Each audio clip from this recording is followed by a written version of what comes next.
মানে এত খারাপ অবস্থা। এই যে এইখান দিয়ে করে সারা ঘরে জল ঢুকে একদম জানাতে না অবস্থা হয়ে গেছে। Hello guys, welcome back to my channel. তো আজকে নিউ ব্লগ কী করবো কিছুই বুঝতে পারছি না, কারণ মানে এত ঠান্ডা লেগেছে আমার আর বলার মতন না। এরপরে ওয়েদারটাও খুব খারাপ রয়েছে, আর আজকে 4-5 দিন রোদের মুখ দেখা যায়নি, রোদ ওঠে না। আর দ্বিতীয়ত মানে এত কুয়াশা থাকে, এত কুয়াশা থাকে, কুয়াশার জন্য তো কাউকে দেখাই যায় না। আর যদি কুয়াশা নাও থাকে তাও কনকনে ঠান্ডা থাকবেই থাকবে। এরপরে মানে কালকে রাতে বৃষ্টি হয়ে মানে যা তা অবস্থায়, দেখো বাড়ির মানে ডুবে ডুবে যা তা অবস্থায় রয়েছে। আর এই যে আমাদের বাড়ির সামনে, এখানে তো ট্যাঙ্কির জলেই ডুবে থাকে, আর প্লাস কালকে রাতে বৃষ্টি হয়েছে। মানে কি বলবো, আর বলার কিছু নেই। আর কালকে রাতে তো মানে সবাই খেয়ে দিয়ে ঘুমিয়ে পড়েছিল 10টার দিকে। এরপরে ছাগলগুলোর কথাও ভুলে গেছে। এখানে ছাগলগুলো সব ভিজে মানে চুবে গেছে, তার জন্য জামা পরিয়ে দিয়েছে, বাবার জামা ভাইয়ের জামা পরিয়ে দিয়েছে। আর এখানে অনেকগুলো ছাগলের খাবার ছিল, কফি, এই কফিগুলো ভিজে মানে একাকার অবস্থা। ছাগলের না আছে খাবার, না আছে কিছু, কী হবে বুঝতে পারছি না। এরপরে আমাদের রান্নাঘর রয়েছে, রান্নাঘরে মানে জল ঢুকে ওপর থেকে জল পড়ে রান্নাঘরটা পুরো এখনও ভেজা রয়েছে। রাতের বেলা বৃষ্টি হয়েছে, এখনও পর্যন্ত ভেজা রয়েছে।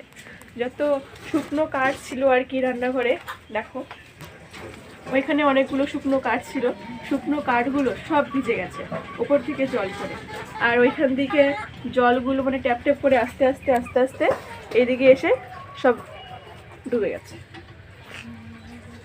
কি করব, মানে খাওয়া দাওয়ার পরে সবাই তো ঘুমিয়ে পড়েছে, মাও ঘুমিয়ে পড়েছে, বাবাও ঘুমিয়ে পড়েছে, আমিও ঘুমিয়ে পড়েছিলাম।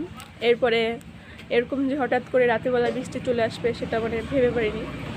এরপরে মা উঠেছিল 5টার সময়, মানে 5টার সময় উঠে বুঝতে পেরেছে যে বৃষ্টি হচ্ছে। তারপরে উঠে আমাকে জাগিয়েছিল। তখন মানে জাগলে কী হয়েছে, তখন তো বৃষ্টি প্রায় মানে হয়েই গেছে, সব ভিজে মানে একাকার। আমার চৌকি ভিজে গেছে। আর এই যে সামনে এখানে দেখতে পাচ্ছ বারান্দা, এখানে তো উপরে চিকচিকি দেওয়া রয়েছে, এখানে ওই সাইডটা করে ওইখান দিয়ে ফাটা রয়েছে, ওই সাইডটা করে দিয়ে এইখানে পুরো ভিজে সবই একাকার অবস্থা। মায়ের শাড়িটাও ভিজে গেছে।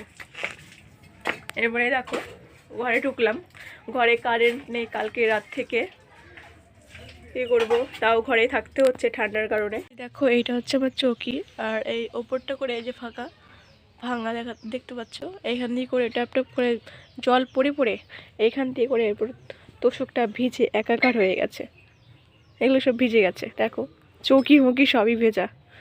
আর কি বলবো না। এরপরে 5টার সময় আর কি একটা গামলা দিয়েছিলাম, ওইটাতে 1 গামলা জল হয়ে গেছে।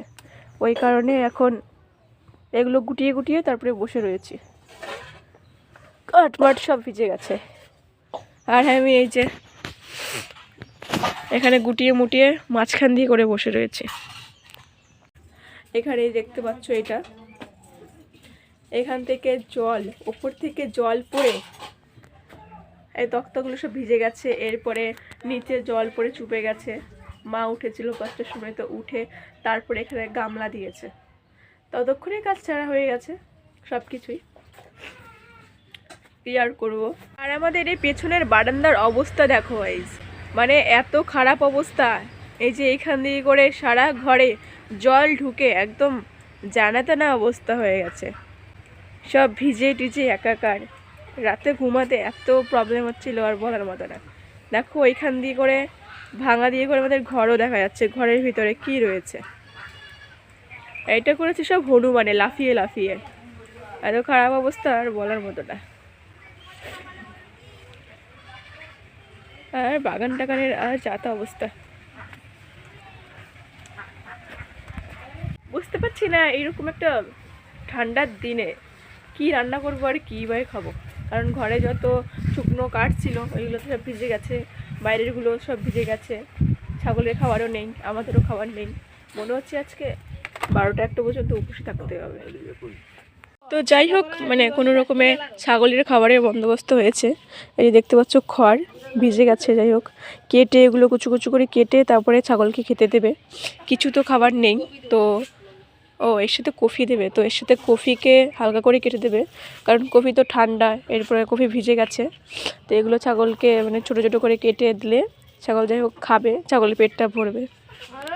এখন বাজে 10টা, দেখো 10টা বেজেছে। হ্যাঁ, তো মা এখনো ব্রাশ করছে, যেহেতু ছাগলের খাওয়ার হয়ে গেছে। না ভাত খাবো না মানে খাবো, তো আমাদেরও মানে কোনো রকমের মানে ব্যবস্থা হবে খাবারের। 10টা তো বেজে গেছে, তো এখনও রান্নাঘরও শুকায়নি, রান্নাঘরের এখনও শুকায়নি। তো যাই হোক, রান্না করতে করতে আর কি মনে হচ্ছে 1টা 2টো বেজে যাবে, তারপরে খেতে পাবো। তো আজকের জন্য আমি ভিডিওটা এখানে শেষ করলাম। তো দেখা হচ্ছে নেক্সট ভিডিওতে। ও কালকে মানে বাবা বাজার থেকে ছিম এনেছিল, আর ছোটো ছোটো আলু রয়েছে, সেই নতুন আলু উঠেছে বাজারে, তো নতুন আলু নিয়ে এসছে। তো দেখা হচ্ছে নেক্সট ভিডিওতে। Tata, bye bye.